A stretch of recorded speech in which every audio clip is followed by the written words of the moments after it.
Iki hikitia, ria ria kinna.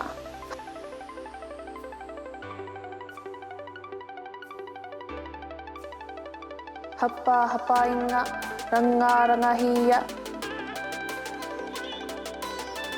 Te hopu take take o tōku awahatanga. Mauri tu, mauri tangata, tihei mauri ora.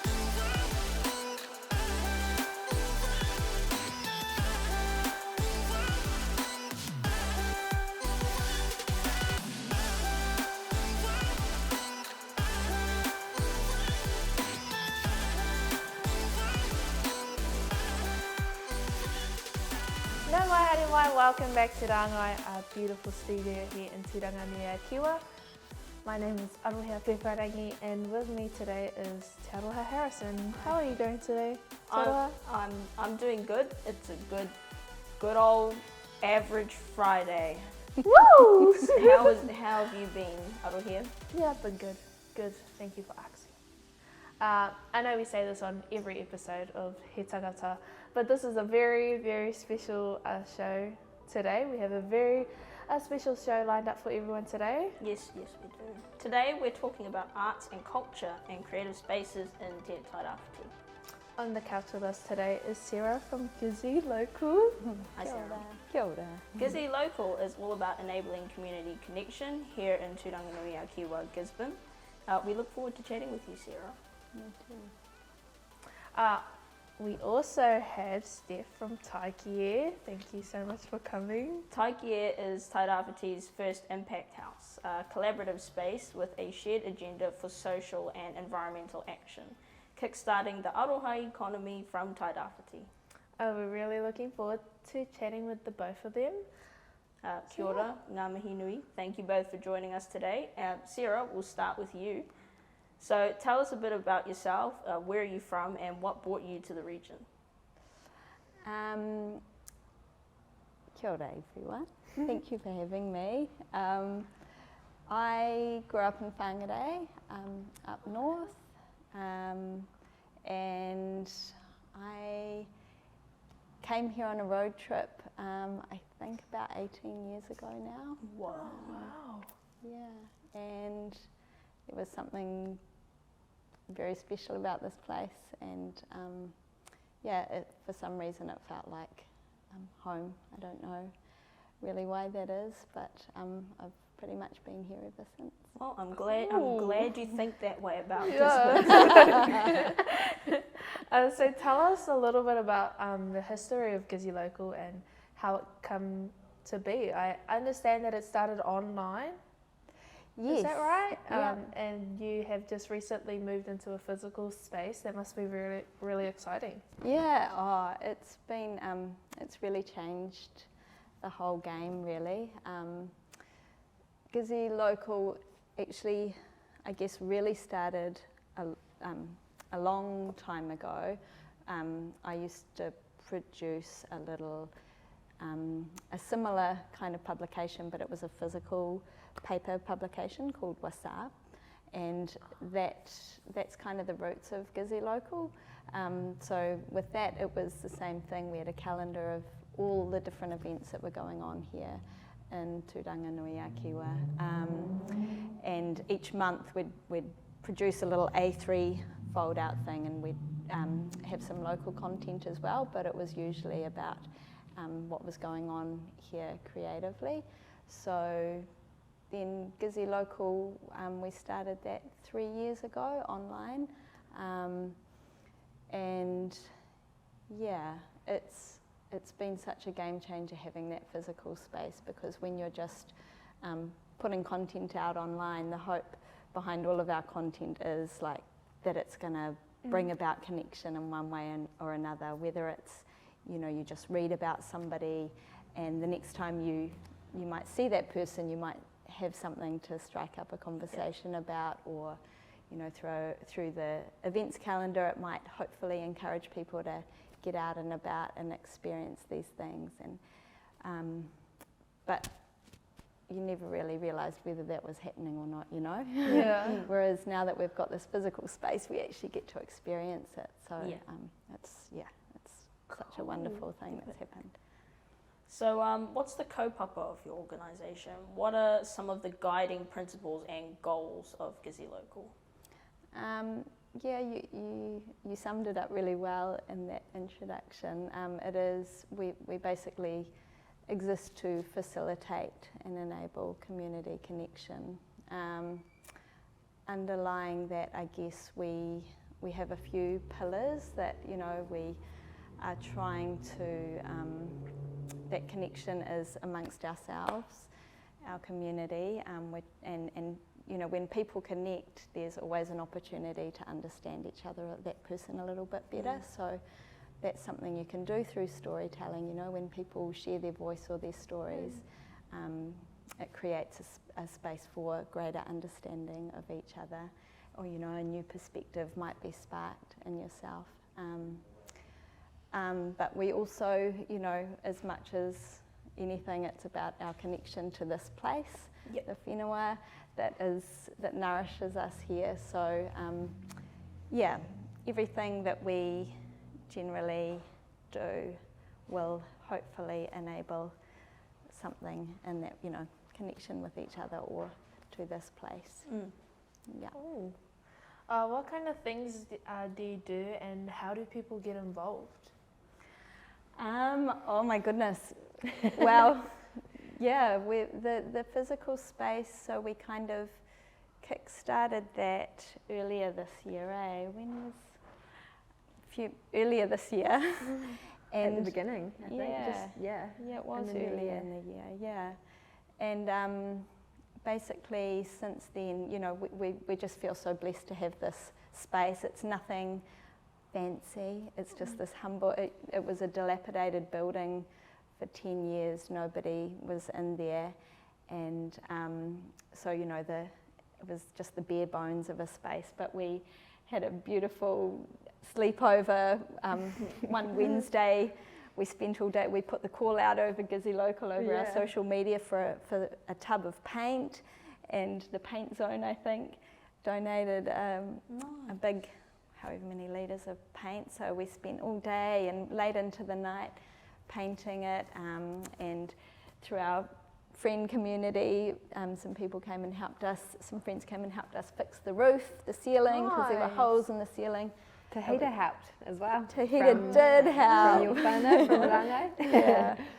So it was, you know, I guess when you have such great, you know, grassrootsy kind of beginnings, there's always going to be special stuff that comes of that. And since then, we've just put the call out to our community of friends and followers on our social media platforms and in our weekly newsletter that, you know, we have this space and we just want to share it with our community, hopefully to enable other people to do cool stuff. So honestly, it's been a little bit of everything and anything, but basically I guess the themes are creative stuff, because creativity makes us feel good, and it's such a great way to connect with each other. It's fun, it brings us joy and connection. So if people have ideas for gatherings that involve those things, we just encourage them to come to us and with their idea, and we can provide a cheap, affordable space, but also we can help to awhi people along to, you know, promote their event and set it up and have fun with them while they're doing it. That's cool. It's really cool. It's been it's fun. really cool. Yeah. So where is Gizzy Local? Where's your building now? So it's at 64 Low Street. So Spellbound Wax is out the front on the street. So Kahungata did this really cool mural out on the street. And our entryway is around the back. You go through a pretty grungy little alleyway. Yeah, I know where that alleyway is. Yeah, quite a few people I think have turned up at our back door, our front, the Gizzy Local door, looking a little bit freaked out. Like, but the door's all colourful. the It's door beautiful. is beautiful. Yeah, thanks. It's a to good Kelly spot for like Spencer. fashion photography, I reckon. Yes. If, you know, if you ever do anything like that. Totally. And hopefully that alleyway will be soon too. Eh? Really? Oh, they're planning to paint that. Let's do it. Maybe Let's do the call out. the door, Yeah. maybe the door creates a nice juxtaposition with the rest of the alleyways. It's almost like no matter where you come from, you know, Yeah. beautiful things can be created. Oh, that's Yay. It's all just about the metaphor. Yeah, yeah. So I'm sure the question that everyone is asking at the moment, how can we get in touch with you? It's like, so that's emails, your website, socials, all of that. Yeah, so we're on Instagram and Facebook, and those are just at Gizzy Local. I think the Facebook might be at Gizzy Local NZ. Email is hello@gizzylocal.com, and you can find our website at gizzylocal.com. So if you have an idea for something cool, if you want to be involved in our next all ages gig, we had a all ages gig which you guys live streamed last month, which was awesome. We had 3 bands, or 1 soloist and 2 bands, and they had full sets.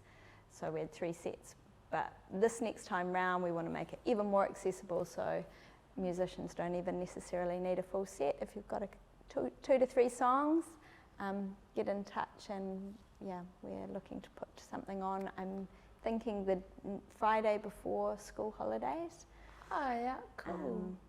And we also have a after school drop-in space on Wednesdays, 3:30 to 5, just to come and have a jam. I don't know how to say that in young person speak. It's still jam. Is it alright? Yeah, go and have a I was jam. saying it before when the power was off, everyone was freaking out. It was like, does anyone just want to come over here and jam with us, please? Yes. And there we've usually just got a couple of tables set up, and we'll bunch of creative arts resources and stuff, just to have some fun, meet some new people. Cool. Yeah, 13 to 18-year-olds. Like, you kind of already asked this question. Like, you basically just predicted the next question, because I was going to ask, what opportunities do you have for rangatahi? So, like, aside from what you just said, what else can you think of?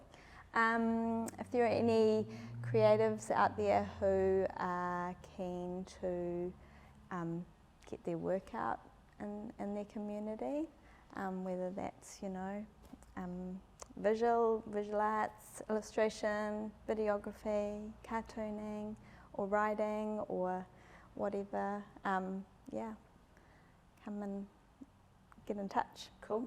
I'll get in touch with you soon. Cool. That would be amazing. Yeah, we just want to, like when we talk about that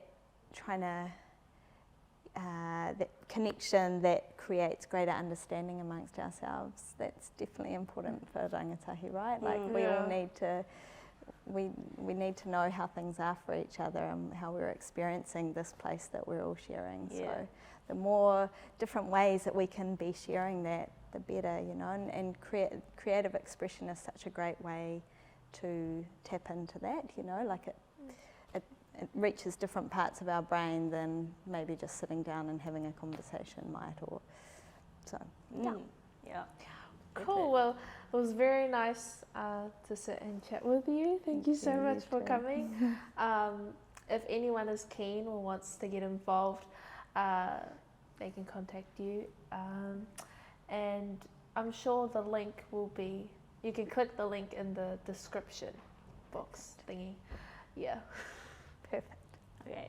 Again, thank you so much, Sarah. We'll come back to you in a moment to discuss a few more topics in the panel discussion soon. You get a break. You get a break. It'll be a lot more chill, a lot more. Thanks. And before talking to Steph from Taiki E, we're going to take a look at part 2 of Nathan's chat with Lego Master Jono, where he talks about his amazing initiative, Grab Life by the Bricks. So let's roll the clip. Right, from one Lego topic to another, you have done a Lego workshop here in Gisborne not too long ago, correct? Yeah, I have a small company called Grab Life by the Bricks. Yeah. And I've been running workshops in Gisborne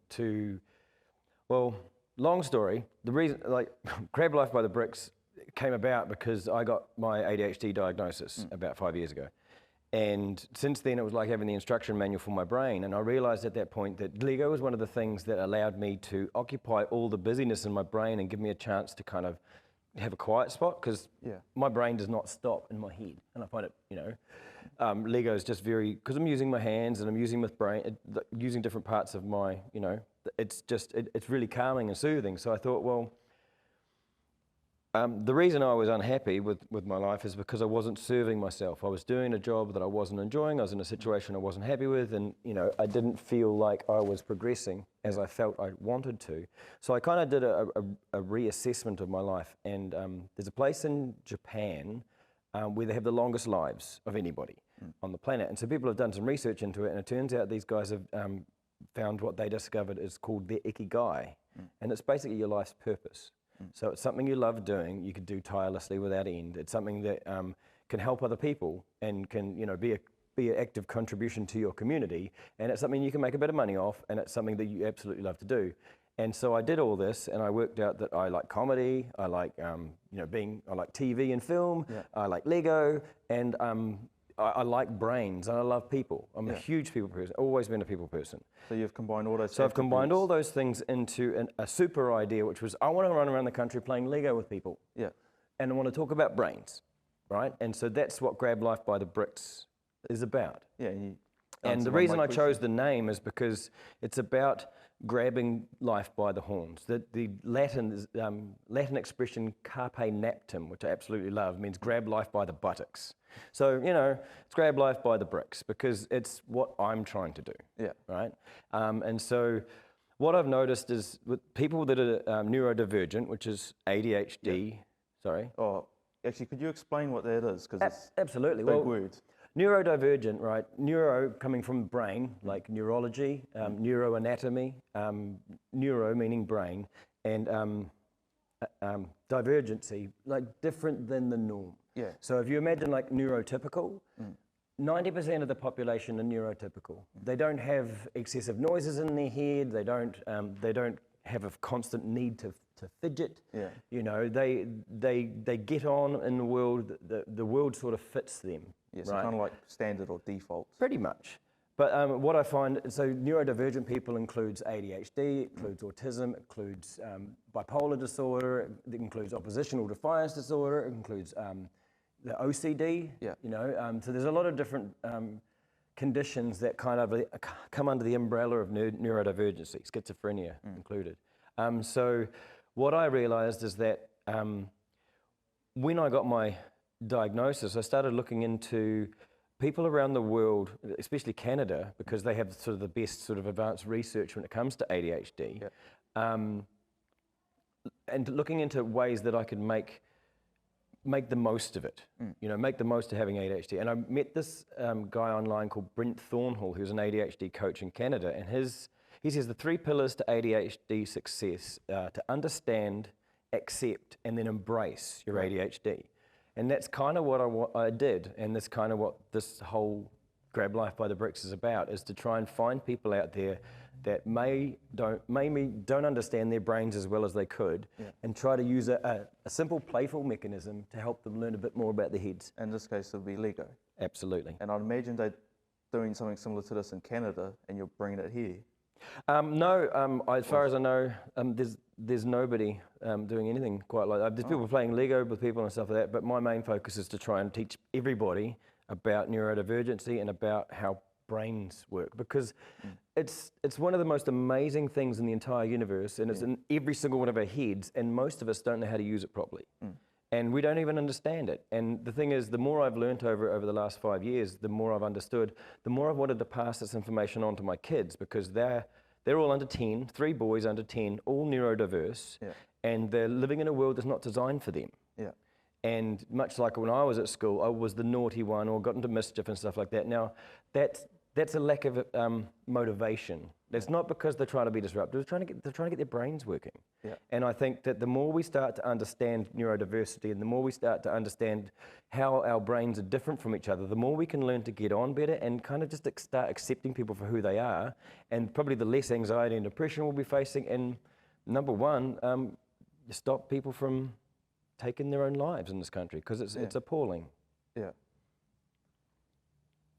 So a bit of a heavy topic, but also... I know, sorry, I went to a dark place, but it's informative. something we need to talk about. I mean, I don't like it when you see an article about someone who's died suddenly, and it doesn't mention what happened. It just says, if you or anyone you know is affected with mental illness, please call this thing. And it's like, well, that's not helping. Yeah. We need to have an honest conversation about why people in this country are doing this. Yeah, but you've put a positive light on it. Absolutely. And I want to, the more we can understand about our brains, Oh, yeah.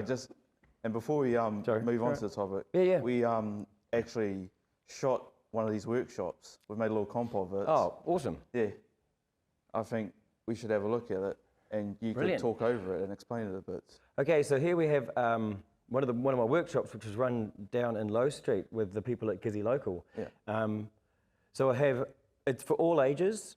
Tend to find that the adults usually go to the sorting, which is very, very mindful, and we end up having some wonderful conversations about neurodivergency and about the differences in how people's minds work and different practices you can use to help control an out-of-control mind. Because most of the children in this group and some of the adults themselves were neurodivergent. And, you know, here we've got the creation station, so we've got a game of Creationary happening. I see a little mini house in some frog. It's like Pictionary, but with bricks, but most of the kids just like to build their own thing anyway. Yeah. Because you know the kids are very imaginative and they're quite happy just to build whatever's in their heads. Yeah, just absolutely skyscrapers or whatever. Yep, and so they love that. Yeah. There's my boy. It's Connor with a 3-in-1 set. Now on the third station we have instructions. Because some people say, oh, I don't know how to build stuff. I was like, we'll start with the instructions. Learn how to use Lego. I find Lego to be a language, right? Yeah. So if you can learn to speak Lego, you can build anything. But you've got to learn to speak a language first. Yeah, and then you can go from following instructions to making whatever you want. Absolutely. And so that's why I really like the 3-in-1 Lego sets, because they got one pile of bricks, 3 sets of instructions. Yeah. You get a chance to learn how the techniques work with those, and then I usually try and build myself a 4th. Yeah. Oh, you said something about it, like the tuatara.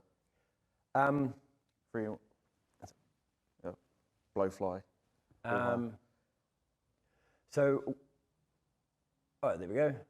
There's my boy again.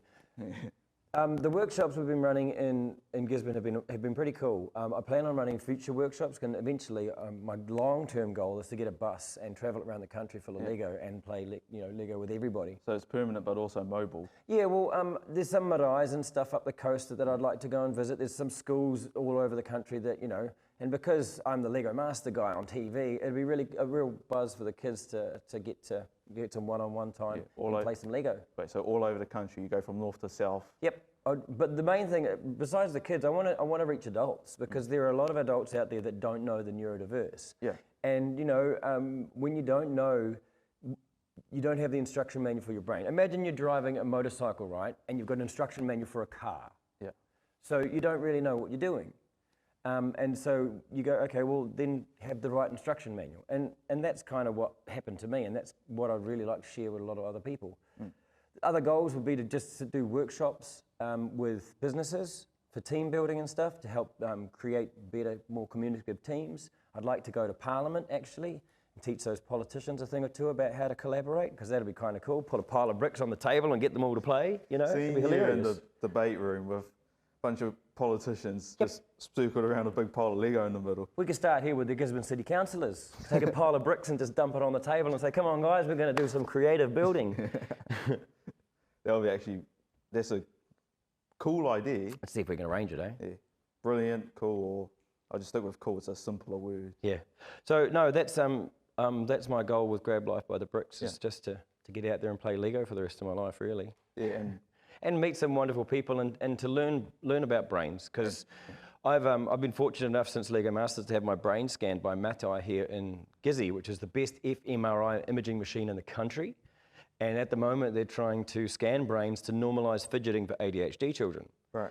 Because what happens in a neurotypical brain is that a neurotypical brain gets given an idea or a set of instructions, and then they can execute a plan that'll help them achieve a goal.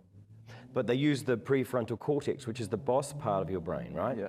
In an ADHD brain, the signals don't get there because the pathway doesn't work unless they're fidgeting, and then the motor cortex comes online, and then a pathway can make it to the prefrontal cortex. So when you see a child that's in a classroom fidgeting, it's not because he's disruptive, it's because he's trying to get his brain to activate the areas that are going to enable him to do the task that he's been asked to do. Yeah, I've heard stories of historical important people, like people who've made big significances to science and whatnot, and I'd imagine that they have something similar to this. I would suggest that the human race is predominantly led by neurotypicals because we have neurodiverse because we have a brain that has an insatiable curiosity.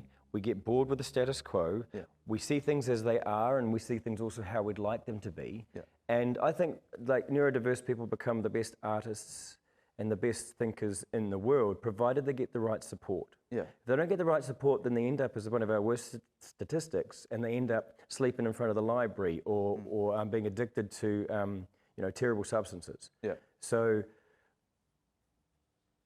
I think it's important that we understand our brains to figure out that, because once you realize that anybody that's using a stimulant to activate their prefrontal cortex, it's because their brain doesn't work without it. Yeah. And you can either take stimulants that are prescribed from the doctors, or you can take your own ones. And most of those ones have really considerably dangerous side effects. Yeah. So, yeah, I think a light was turned on when I discovered my ADHD diagnosis. When I got my ADHD, it was like a light bulb went off, and I saw the world in a different light, and I saw a way that it could be better. And I thought, well, what is that expression? Be the change you want to see in the world. Something like that. I want to do that. Yeah. I want to try and help these people out there that get an understanding of their brain so they can make the most of it. Yeah. Thanks, Jono. That was brilliant. Okay, and yeah, thanks to Nathan. Good job, guys. That was epic.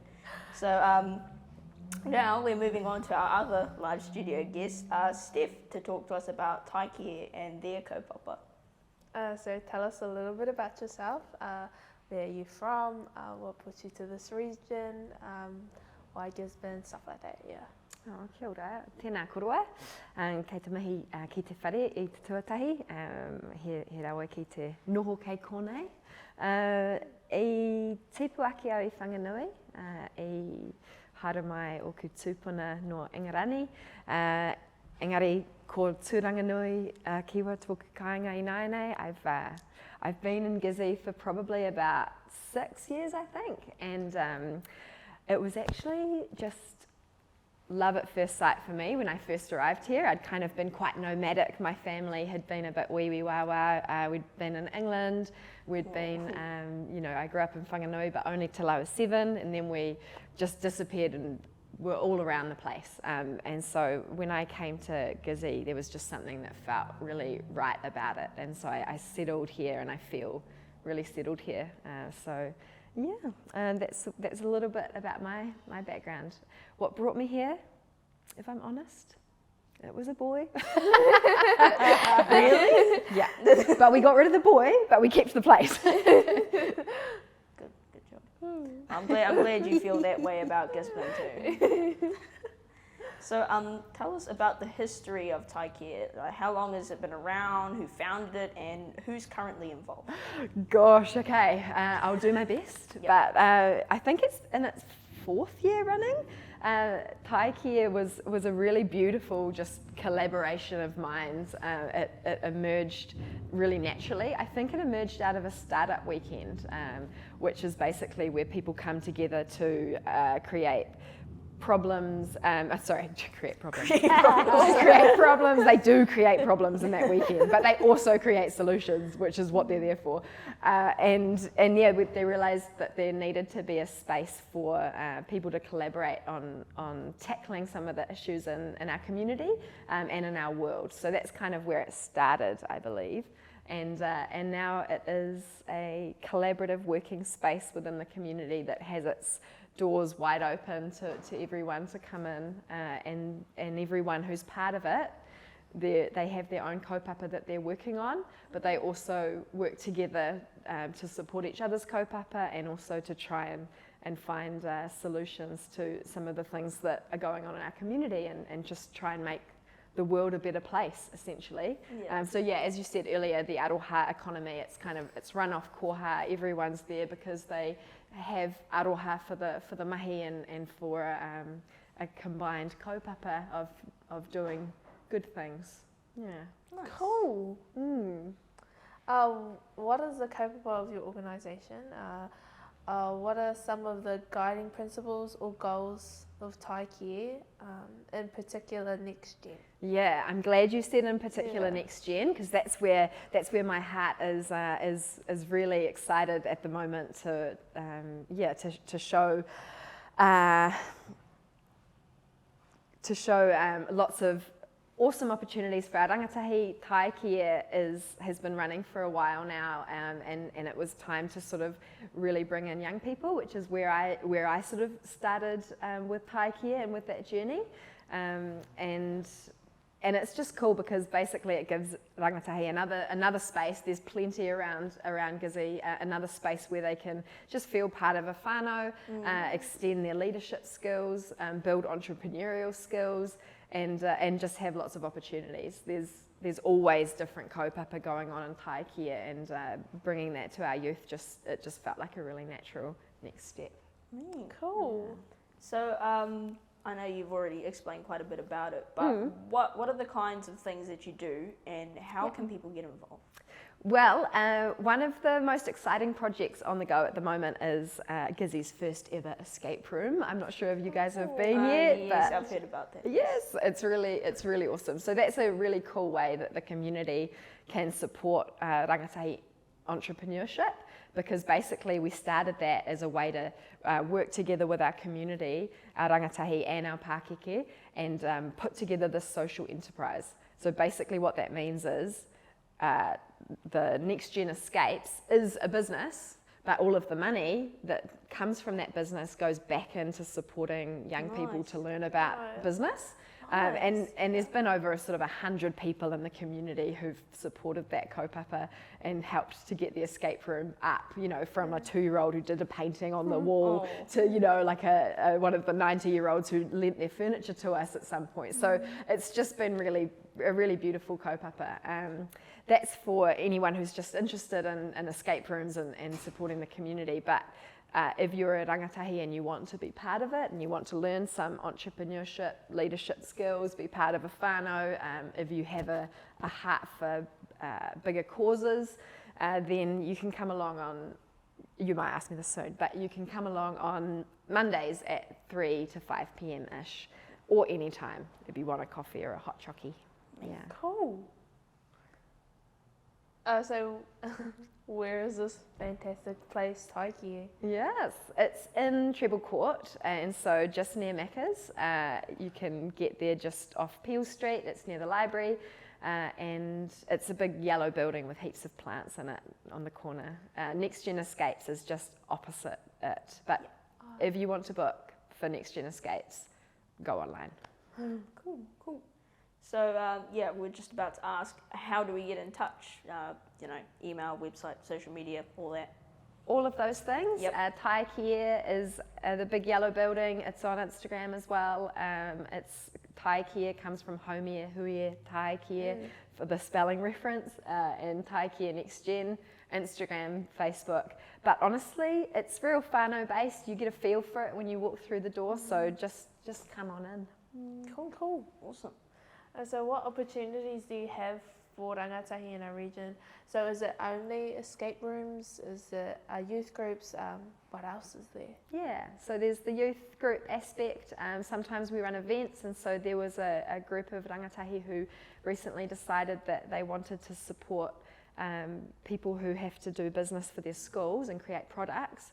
They said, there's not actually many spaces we can sell our products, and so they had this idea of a kaupapa where we have a movie night, and instead of you paying for a ticket, you buy a rangatahi product instead, and then you can go watch a movie. So that'll be quite cool coming up soon. I think they settled on the 9th October, I think. Yeah. Nice. Yeah, so that'll be really fun. And also, what was the question? Escape room, youth groups. There's also, our events that go on, and we have a pop-up shop too. So in the front of the escape room, there's a pop-up shop where you can sell your products of your rangatahi, or you can just take it over. So if you're really excited about something, like you collect vintage clothes or you like to flick sort of thrifted stuff, you can actually just take that whole space on for 2 weeks or 3 weeks at a time, and just have a go at owning your own shop for a while. And it's rent free because that's what our escape room's paying for. Nice, that's super cool. Yeah. Jeez. Yeah, so we've had, in that pop-up shop space, we've had somebody who's done vintage clothing. We've had somebody else who used it as an open studio, so he was doing heaps of painting and had a bit of an exhibition on the wall. We've had some people who are selling sort of candles and fire starters. It's been a gift shop, lots of different kaupapa. So anything that you set your mind to, for anyone who's about 14 to 24 can come and take it on. 14 even. 14. Our youngest, we've got a young one he's amazing. He's only about 12 or 13, so technically he's not in our bracket, but he's just fantastic, and he creates the most amazing work. So he got his stuff in there, and Nice. That's cool. Okay, well, thank you for coming, Steph, and telling us about your exciting mahi. So to anyone who wants to get involved, they can contact you at www.taiki.nz, which you can find by clicking on the link in the description. Yes. So let's have a kōrero with both of you while we're here. Our first topic for the panel discussion today is collaboration. So how important is it for local arts and cultural happenings in our community to be engaged with each other? It's everything, right? Yeah, it's a good question for us, because I think it's something that both of us feel really passionately about, and is part of the reason why we're sitting on this couch. Is that it's worth. You're already collaborating. Yeah, totally. We just. It's about supporting each other's kaupapa and going along to things, getting involved, finding out what the community's up to, and time is short and energy's short, and especially during these hard times, I think people have a tendency to say no to a lot of things. But leaning in and trying your best to support what's out there and uplift each other, I think it's so important. Yeah. Cool. So moving on, our second topic, local government support. So we have local body elections coming up, and speaking on that, is there much or any support from local government to help support organisations like Gizzy Local and Taiki E? I'll let you speak to Gizzy Local soon, because it's perhaps a different story. We don't actually get sort of government support per se. We are run off koha, so people can koha into the space and into the sort of mahi that's being done at Taiki E, and that just leaves it to be very community orientated. But in terms of the arts and perhaps in terms of Gizzy Local, there's some incredible opportunities through Creative NZ. That's something that we as creatives are well sustained by, and something that rangatahi can also get involved with and be supported by. Is that what you'd say? Yeah, that's a national government. I mean, not government. That's a national funding body, right? Yeah. And locally, there's the Creative Communities Fund, which creatives can tap into also. I guess in terms of like Gizzy Local involvement with our local government, with the district council, we kind of see it more as the opportunity is in like mutual support. So we kind of almost see ourselves as being in a support role to local government, because local government can't actually really do its job very well unless it has a means of actually, having a two-way conversation with our community. So that's what we keep endeavouring to provide for our council, is a way for them to be able to actually let their community, our community, know what they're doing and how our locals can get involved, and vice versa, for us to be able to help share or get as many of our local communities' ideas and perspectives back that way. Because, community consultation, it's a really difficult thing to do actually in practice. Yeah.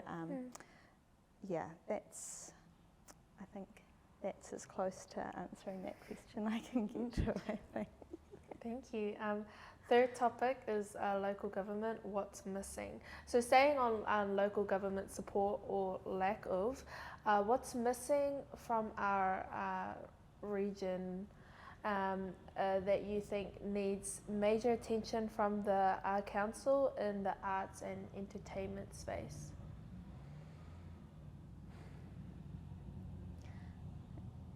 Yeah, it's a really, I think our community is doing an awesome job at getting some amazing things up off the ground. You think of the Te Tārawhiti Arts Festival, like there is nothing like that in the rest of the country, let alone the world, I guess perhaps when there's a little bit of a gap in, say, something that a local authority is doing, that's an opportunity for people to do stuff themselves, which is what is really happening. I started on this whole trajectory of community arts because when I first moved to this region, I was lucky enough to get a job at the Gisborne District Council, and it was in the community development unit as the community arts coordinator, and so that's kind of been my whole life ever since I've been here. And to be honest, I think it's a really difficult space for a bureaucratic organisation to kind of occupy or create and do it well, because they're almost like diametrically opposed. They're different things, right? Like creative stuff, it's good. It needs to be able to be organic and flexible, and to be able to, you just need to be able to do stuff, go where the energy is, and bureaucracies, you can't do that. So I don't know. I don't think we can spend too much time getting upset about what we don't have, and let's just create the opportunities ourselves. Power to the people, man. Yeah. Make it fun. Yeah. I don't know.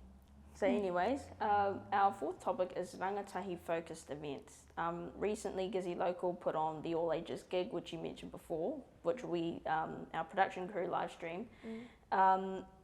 This is something that I think a lot of people have thought is sorely lacking in our local music scene for quite a long time, because there's a lot of musical creatives in town, I know, who would do well to have more platforms like that. Are there more all ages style events similar to that coming up that local rangatahi can be a part of?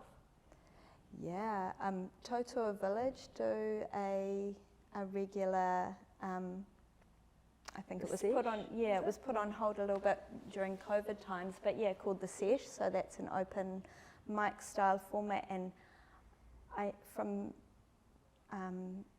memory, there's a little mentoring process that goes along with that, I think. Cool. So not only do you put up your hand to, say you want to be a part of it, but I'm pretty sure that you go along and you kind of prepare for the event. Yep. And absolutely, at Gizzy Local, we're hoping to do them at least one per season. So we only have our lease on that building is only ever 3 months in advance, but that works out really well with the season. So each season we'll be, for as long as we've got that space, we'll be putting together 3 months worth of events. So coming up,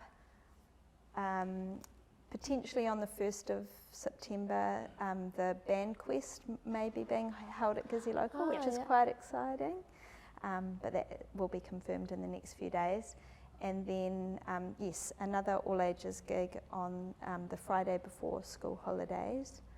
What did you ask? Other than that? Are there any other, aside from the music aspect of things, are there going to be other, all-ages events, maybe in other areas of arts and whatnot?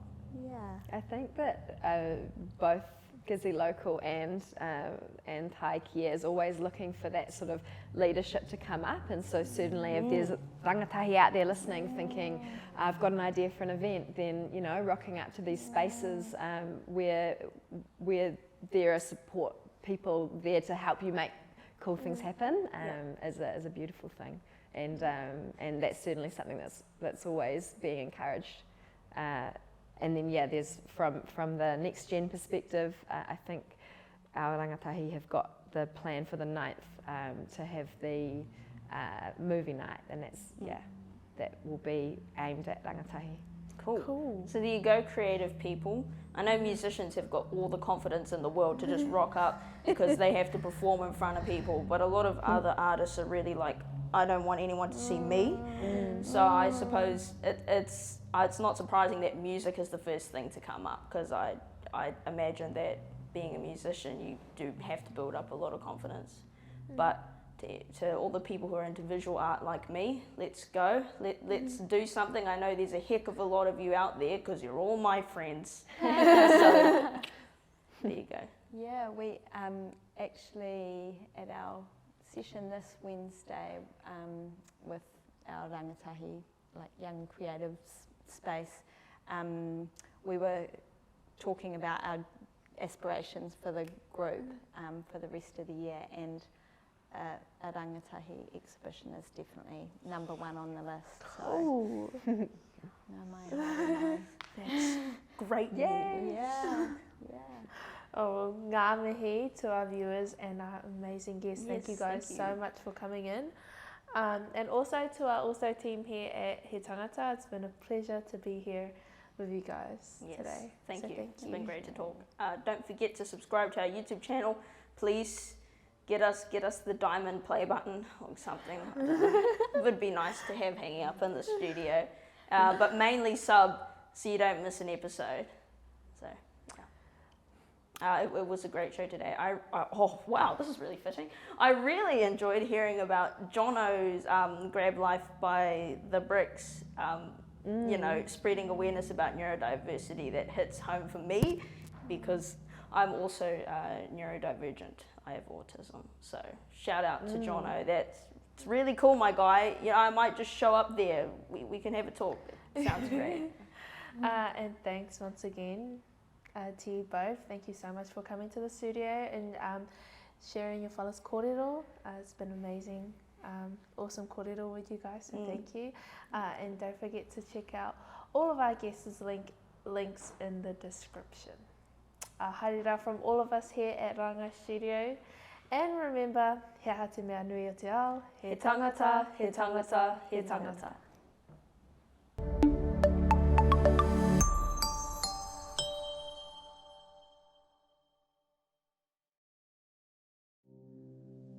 Tukuna te wairua kia rere ki ngā taumata, kia arahi i a mātou mahi.